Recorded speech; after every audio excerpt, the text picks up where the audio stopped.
Pernah nggak kalian punya kawan yang kalau pas lihat medsosnya wah banget, outfit update, gadget baru, nongkrong di rooftop tiap minggu, tapi ternyata duitnya pas-pasan. Sekalinya curhat bilang lagi bokek nggak punya duit, yang ujung-ujungnya malah pinjem duit. Dan kalian langsung mikir, kok ada ya orang kayak gini? Zaman sekarang tampil keren di media sosial kadang lebih penting dari kenyamanan hidup. Barang branded, kopi mahal, liburan tiap pekan, semua dipajang. Tapi gimana kalau semua itu ternyata cuma ilusi?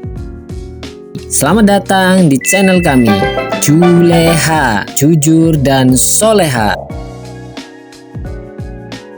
Ya, kali ini kita bahas fenomena yang makin sering kita temuin. Orang banyak gaya, tapi sebenarnya dompetnya pas-pasan. Tapi tenang, ini bukan buat ngejudge. Kita akan kupas kenapa hal kayak gini bisa kejadian. Dan jangan-jangan ini adalah teman kalian atau malah diri kalian sendiri. Ayo kita simak pembahasannya. Pertama, kita mulai dengan istilah namanya flexing. Flexing itu sederhananya gaya hidup pamer. Pamer barang, pamer lifestyle, pamer kesuksesan, walaupun kadang itu semua belum tentu nyata. Ada teori namanya conspicuous consumption oleh Thorstein Veblen, seorang sosiolog, bahwa orang beli barang bukan karena perlu, tapi biar kelihatan keren. Membeli pakaian bermerek, gadget terbaru, atau nongkrong di tempat mahal hanya untuk terlihat berkelas, meskipun sebenarnya keuangannya terbatas. Dan kondisi ini makin parah sejak ada media sosial. Kalian bisa tampil sukses lewat satu foto di media sosial, tapi sebenarnya orang nggak tahu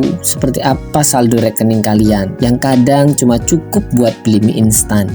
Jadi media sosial itu kayak panggung, dan kita semua, kata Erving Goffman dalam teorinya dramaturgi, kita itu lagi main peran atau acting. Nah, masalahnya semakin banyak orang pengen jadi pemeran utama di kehidupan yang mereka sendiri sebenarnya belum punya. Coba deh kalian scroll Instagram atau TikTok, kalian bakal lihat tren OTD, healing, daily vlog yang semuanya penuh gaya hidup mewah. Masalahnya nggak semua yang nonton itu dari background ekonomi yang sama. Nah, gimana kalau yang nonton orang berekonomi rendah? Ada teori dari Gabriel Tarde, yaitu teori imitasi sosial. Singkatnya teori meniru. Orang meniru supaya mereka diakui sebagai level yang sama, padahal sebenarnya enggak. Jadi banyak orang yang akhirnya kejebak di budaya ikut-ikutan. Karena ada yang bilang biar miskin asal kelihatan kaya. Padahal kondisi ini bisa bikin orang terjebak dalam pola hidup konsumtif yang enggak sehat. Kedua, tekanan sosial dan FOMO.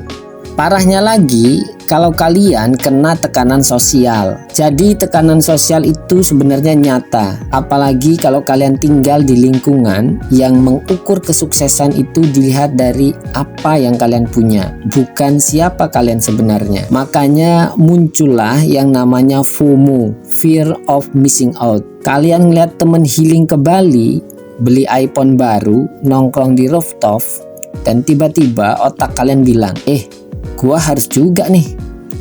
Padahal kenyataannya kalian belum perlu, kalian belum mampu, tapi kalian maksa. Demi apa? Demi validasi. Semua demi pengakuan.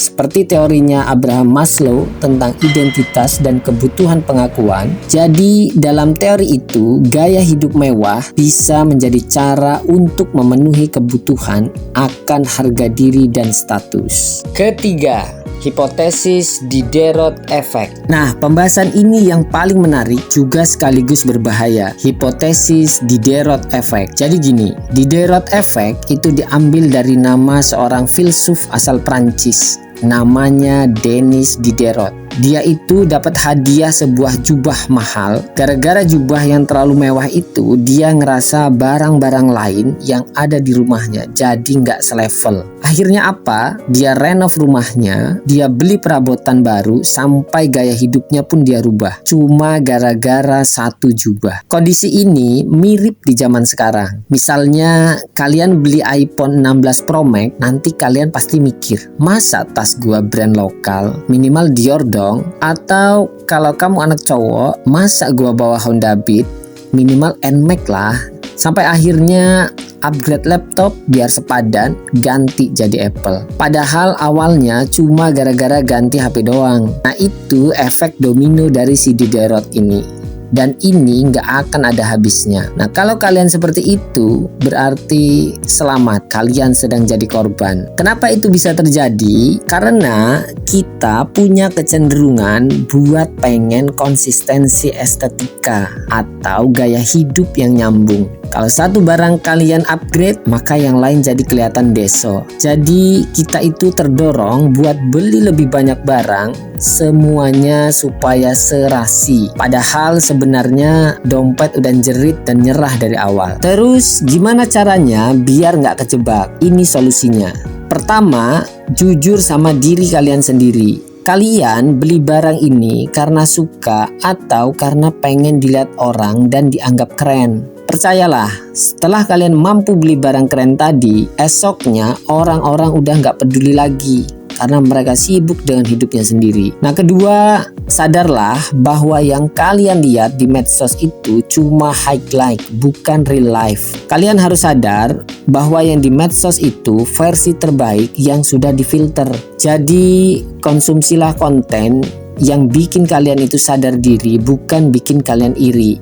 Ketiga, belajar hidup sesuai kemampuan. Gaya itu bisa kalian beli, tapi stabilitas keuangan itu harus kalian bangun, dan itu tidak mudah. Jadi mending kalian berusaha menjadi kaya daripada pura-pura kaya. Kesimpulannya, flexing boleh-boleh saja, tapi jangan sampai bikin kalian sengsara. Gaya bisa dibeli, tapi ketenangan hidup itu investasi. Coba kalian pilih, mau tampil keren di luar tapi nyesek di dalam, atau hidup tenang dengan gaya yang kalian bisa. Kalau kalian relate sama topik ini, jangan lupa like, komen pengalaman kamu, dan share ke teman-teman yang perlu dengar ini. Sampai ketemu di video selanjutnya bersama kami, Juleha, jujur dan soleha.